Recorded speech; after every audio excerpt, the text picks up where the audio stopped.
우대빵 부동산 중개법인을 운영하고 있는 이창서입니다. 예, 반갑습니다. 지금 혼돈의 주택시장, 예. 수도권 시장, 대출 규제 빡 하면서 야 대출 해주지 마 하면서 지금 이제 혼란의 시장 9월, 10월, 11월 이제 지나가고 있습니다. 어떻게 좀 보이신지요? 저는 계속 나와서 말씀드렸지만 지금은 이제 상승장이거든요. 상승장에 또 다시 이제 조정기라고 보기는 좀 그런 것 같고요. 아직 뭐 하락을 했다는 뚜렷한 신호는 없는 것 같아요. 예. 근데 뭐 잘 아시다시피 대출 규제가 지금 강하게 들어왔는데요. 네. 예, 뭐 이로 인해서 이제 기존에 이제 팔려고 하는 분들 같은 경우는 어쨌든 매도 호가를 이제 낮추지는 않으시고 계시고요. 근데 이제 살려고 하는 분들 입장에서는 이제 부담이 되는 거죠. 호가 차이가 이제 벌어진 것 같고요. 그로 인해서 이제 거래량은 최근에 꽤 줄어드는 걸로 보입니다. 예, 그렇지만 어쨌든 대출 규제가 이게 뭐 저희가 문재인 정부 때 너무나 많이 사실은 경험한 거거든요. 네. 예, 심지어는 이제 2019년도에는 15억 이상 아파트에 대해서 대출을 안 해준 적도 있거든요. 아마 기억하실 겁니다. 네. 얼마 안 된 시기니까요. 그래서 네. 그게 한 3에서 한 6개월 정도 대출 규제 한도가 있으니까요. 뭐 그 이후 그리고 내년엔 또 어차피 은행에서는 새로 대출 한도를 세팅을 하니까요. 뭐 그때 되면 다시 좀 뭐 시장이 거래가 좀 일어나지 않을까 뭐 그렇게 보는 거죠. 예. 대표님은 어떻게 보세요? 예, 저는 어쨌든 가장 중개 현장에 제일 가깝게 있는 사람이잖아요. 그러면 이제 제가 느끼기엔 상승장 그리고 하락장이 굉장히 뚜렷하거든요. 그러니까 상승장은 정말 자고 일어나면은 5억 6천 매물이 없어져 있어요. 그럼 그 다음에 6억. 또 자고 일어나면 6억 매물이 없어져 있어요. 진짜. 정말 우대빵도 홀매물 하는 거 아니야? 싶을 정도로 손님들한테 미안할 정도로 그렇게 탁탁탁 사라져요. 이게. 그러니까 확실한 상승장은 딱 그렇고요. 그러니까 하락장 같은 경우에는 정말 매물이 확 쏟아집니다. 그리고 정말 그 매수인들이 확 사라져요. 저희가 이제 평년 저희 기준으로 보면은 저희 거래량의 그 한 55%가 이제 매매, 45% 정도가 이제 전세, 뭐 이런 식으로 저희가 거래를 평소에는 하거든요. 네. 근데 매매가 하락장일 때는 진짜 매매가 10% 이하까지 줄어들어요. 비율이. 그러니까 그런 지금 어떤 데이터들이 나오고 있느냐? 그건 지금 전혀 아니에요. 지금 봤을 때는 이제 뭔가 매도인과 매수인 사이에서의 기대감에 따른 미스매치. 그러니까 매도인들 입장에서는 일시적인 거야. 어차피 1월 되면은 다시 대출이 풀릴 수밖에 없잖아요. 은행에서 다시 그 연간 KPI, 대출 KPI를 맞춰야 되니까 어차피 1월부터는 풀어줄 수밖에 없거든요. 그래서 매도인 입장에서 그렇게 생각하고 매수인들 입장에서는 기대감이 크죠. 왜냐면은 그 대출 금리가 이제 많이 좀 상승을 했고 또 그리고 정부에서도 그 스트레스 DSR로 많이 뭔가 누르면서 거래가 예전처럼 막 팍팍팍 되는 게 안 보이니까 이게 좀만 더 기다리면은 그래서 몇 천만 원 더 떨어지는 가격으로 갈 수 있지 않을까? 조금만 기다려보자. 뭐 이러다 보니까 이런 서로의 눈높이가 안 맞는 것 때문에 우리가 일반적으로 얘기하는 힘겨루기. 저는 그 정도 상태라고 보고요. 지난 몇 년의 이런 사이클을 봤을 때 요거가 사실 좀 금방 무너지기는 합니다. 대부분 확률적으로 매수인 쪽에서 사실 먼저 무너지기는 하긴 하거든요. 잡아버린다는 거네요, 효과를? 그렇죠. 이제 보면은 어느 정도 조금 내려오는 순간 덤벼드는 급한 분들이 계세요.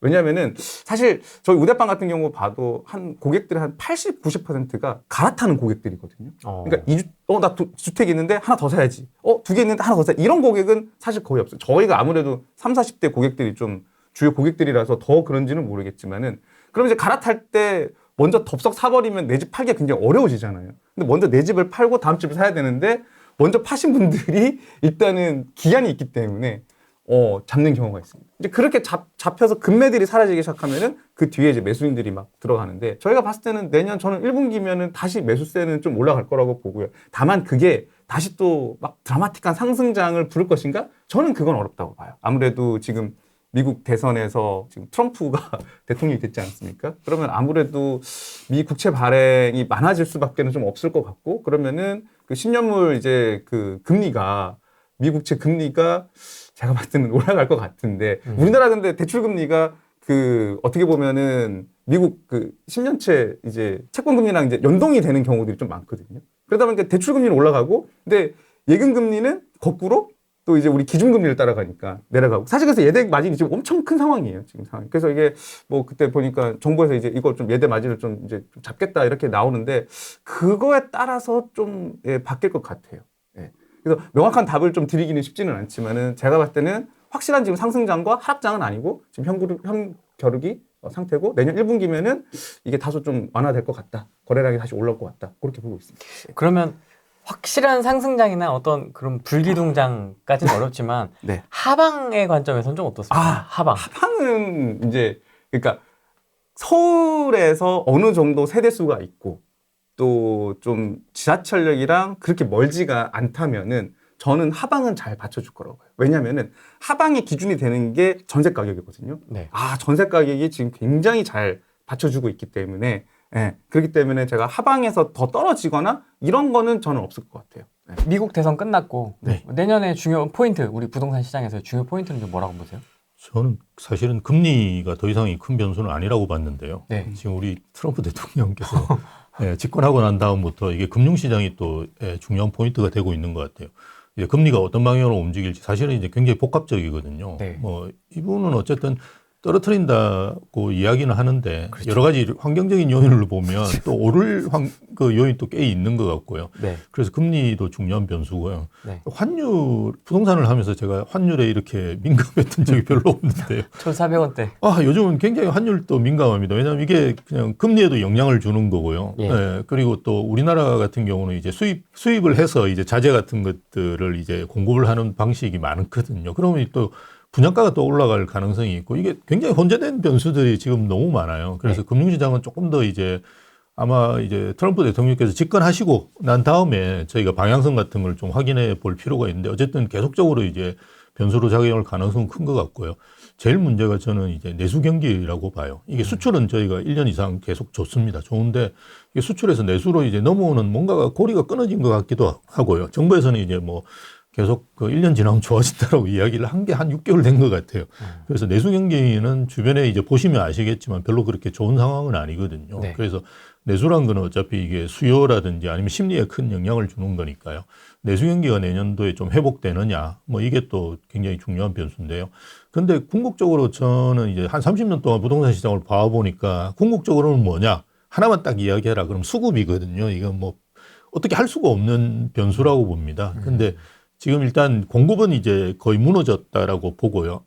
2030, 한 10년 내로까지 저는 이제 새로운 공급이 서울 내에서 일어난다는 건 거의 불가능하다. 그렇다 그러면 아마 갈수록 이제 그 수급, 우리가 보통 펀더멘털이라고 이야기하는 그 수급 요인들이 굉장히 크게 작용할 가능성이 크다. 뭐 내년, 내후년 이렇게 갈수록 뭐 그렇게 보는 것이 좋지 않을까 생각합니다. 저도 기본적으로는 지금 교수님하고 같은 생각이긴 해요. 워낙 지난 정권하고 또 서울시장의 그 박원순 서울시장 시절에 재건축을 너무 막아놨었거든요. 그러다 보니까 지금쯤 이제 서울에서 신규 공급들이 좀 많이 되고 있는 게 보통 사이클에서 정상적인 그런 형태인데 지금 신규 공급이 너무 좀 없다 보니까 아무래도 이게 신규 공급 확 돼야 뭐 전세 가격도 확 떨어뜨리고 뭐 이렇게 매매 가격도 확 떨어뜨리고 그런 현상이 사실 나타나는 거거든요.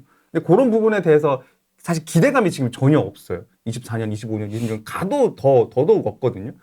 그렇다 보니까 아무래도 전반적인 그 상승세는 이어갈 것 같다라는 게 일단 제 생각인데 그렇다고 드라마틱하게 올라갈 수 있을 것인가? 아까 말씀하셨던 미국의 뭐 금리 문제라든가 뭐 환율 문제라든가 이런 기타한 여러 거시경제 문제 때문에 과연 그렇게 막 돈을 또 그 주택시장에 또 쏟을 것인가? 라고 봤을 때는 누구나 지금 선호하는 아파트는 사실 가격이 지금 굉장히 많이 오른 상태이긴 하거든요. 그리고 금리도 좀 만만치 않고. 그래서 막 드라마틱한 상승은 있지는 어렵겠지만은 그래도 전체적으로 나중에 한 27, 8년에 봤을 때 지금 시장을 그래프를 본다면은 꾸준히 우상향하는 그래프는 그릴 거라고 저는 생각을 하고 있습니다. 근데 뭔가 하는 신용을 하는 것 중에 하나가 네.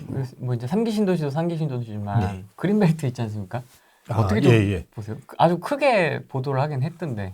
저는 이제 계속 과거 데이터를 가지고 말씀드릴 수밖에 없는데요. 네. 이게 이제 평균적으로 보면 한 10년에서 12년 사이에 입주를 합니다. 네, 그래서 우리가 공급이라는 게 뭐 분양도 중요하지만 제일 중요한 게 입주니까요. 그 입주를 보신다 그러면 사실은 10년 내에 공급되기가 쉽지는 않고요. 가장 빠르게 공급하는 게 8년 정도라고 생각하고요.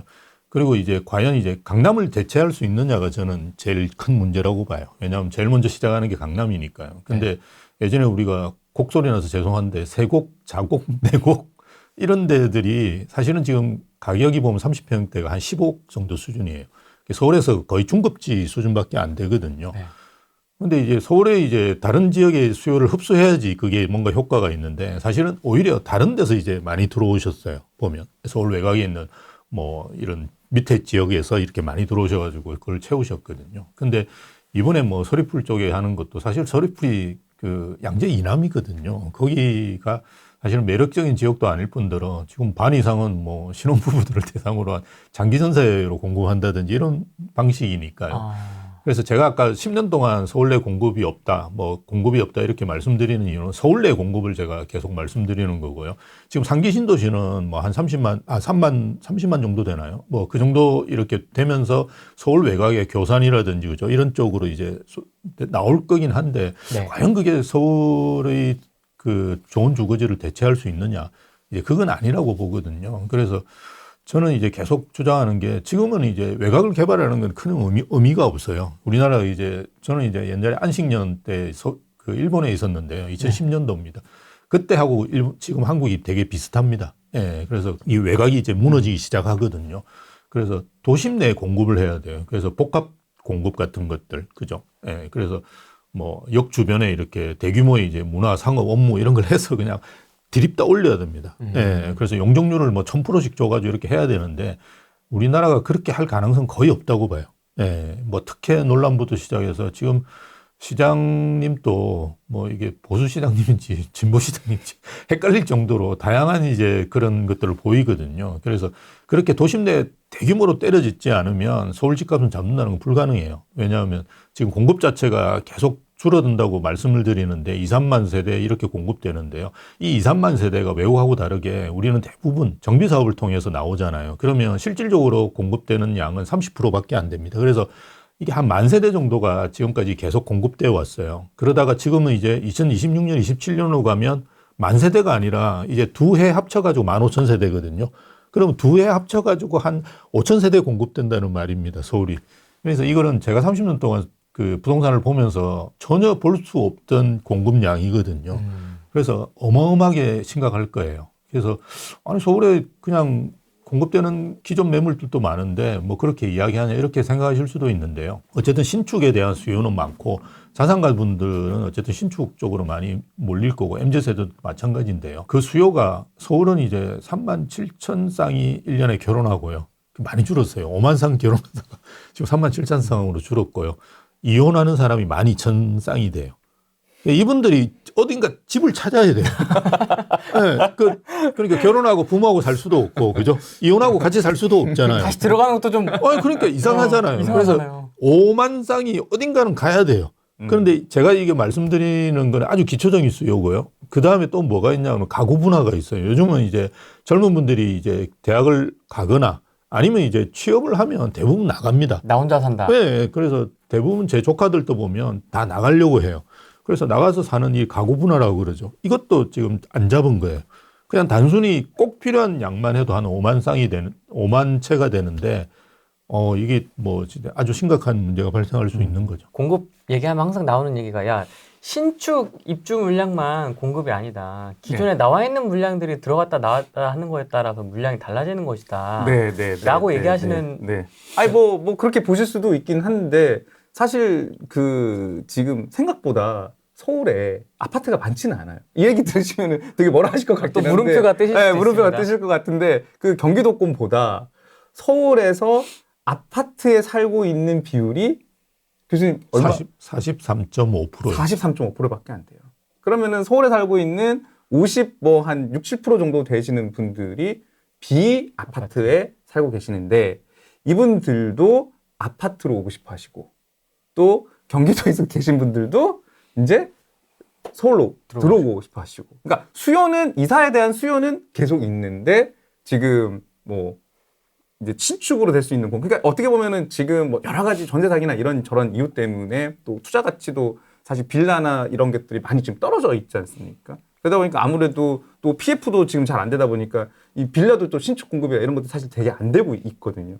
그러니까 투자 가치도 떨어지고 거기 가고 싶은 사람도 없고 그러다 보니까 이제 아파트 쪽으로 결국은 많이 몰리는데 그것조차도 그러니까 그분들이 얘기하는 그럼 구축도 공급 아니냐? 그러니까 그 구축도 부족하다고요. 그러니까 여러 가지가 많이 기인 하는 것 같아요. 그러니까 전세 사기 터지면서 그 비아파트에 대한 선호도가 확 줄어들어 버렸고 전세가 됐든 뭐가 됐든 간에 그래서 다 어떻게든 아파트로 또 오려고 하고 있고 네.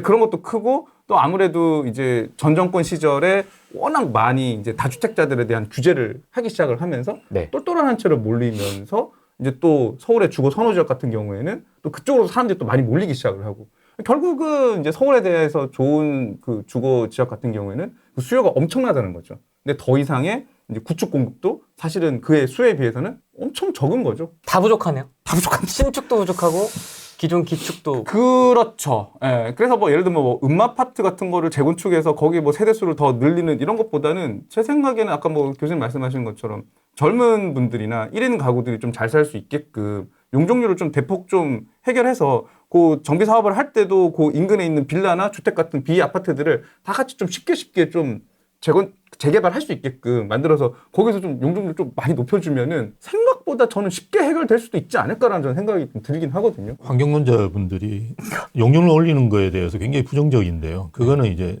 용적률을 올려가지고 빡빡하게 짓는 걸 이야기하는 거고요. 건폐율 같은 거를 낮출 수가 있거든요. 그래서 뭐 두 동 지을 걸 한 동만 지으면 되기 때문에 사실은 지금 우리가 한강변을 가다 보면 전부 다 아파트로 이렇게 둘러싸여 있잖아요. 그거는 이제 용적률도 낮고, 예, 건폐율도 낮기 때문에 그런 건데요. 이렇게 올려가지고 이렇게 길쭉하게 지으면 괜찮습니다. 물론 이제 최근에는 자재비라든지 이제 비용이 많이 드니까 이게 30층 이상부터 비용이 추가되고요. 그 다음에 뭐 50층 이상 되면 또 추가된다고 합니다. 그런데 그런 문제가 있긴 하지만 어쨌든 저는 이제 그 세 동 지을 거 두 동 지어 가지고 해결하는 것이 훨씬 더 친환경적이라고 보고요. 그리고 갈수록 우리는 이제 고령화 시대를 생각해야 되거든요. 우리나라가 일본보다도 더 빠르게 증가하고 있기 때문에 어쨌든 도심 내에 살려고 하는 수요들은 많을 거예요. 뭐 우리가 살아있는 동안 서울이 인구가 줄 가능성은 뭐 인구가 줄기는 하겠지만 그게 이제 실제로 수요가 준다라고 보기에는 좀 다른 해석을 해야 되거든요. 그래서 서울은 이제 주택 수요가 계속 늘어나는 데인데 대부분 어디 늘어나느냐고 하면 주거 선호 지역에 늘어난다고 보시는 게 맞거든요. 삼도심이라든지 뭐 최근에 또 용산 뭐 그리고 마영성 이런 데들도 사실은 괜찮고요. 그래서 이런 지역들이 늘어나는데 이런 지역들을 정말 귀한 땅인데 여기다가 이제 용적률 250% 우리가 3종 일반 주거 지역이면 대부분 250% 정도에 그칩니다. 근데 한 500%만 해도 서울 그 주택 문제는 완전히 해결됩니다. 그리고 뭐 오세훈 시장이 좋아하듯이 뭘 뺏으면 되거든요. 그러니까 이렇게 기부 채납을 막든지 뭘 다른 걸 지어달라고 하면 되지 않습니까? 그래서 그런 방식으로 좀 하는 게 좋은데 자꾸 이제 외곽 개발하는 거는 나중에 되게 심각해져요. 그러니까 저도 일본에 있을 때 이제 다마 신도시라는 이런 데 직접 가봤는데요. 2010년대부터 무너지기 시작했어요. 그래서 지금은 제가 알고 있기로 공실이 거의 한 40% 되는 걸로 알고 있어요. 40%입니다. 그러니까 집이 안 살고 있는 사람이 집이 한 40% 정도 되거든요. 그래서 빈집 문제가 사실은 굉장히 심각한데 대부분 다 그 외곽입니다. 일본 또 도심의 타워 맨션이라고 하는 우리 주상목과 비슷한 거는 계속 올랐어요. 가격이 10년 동안.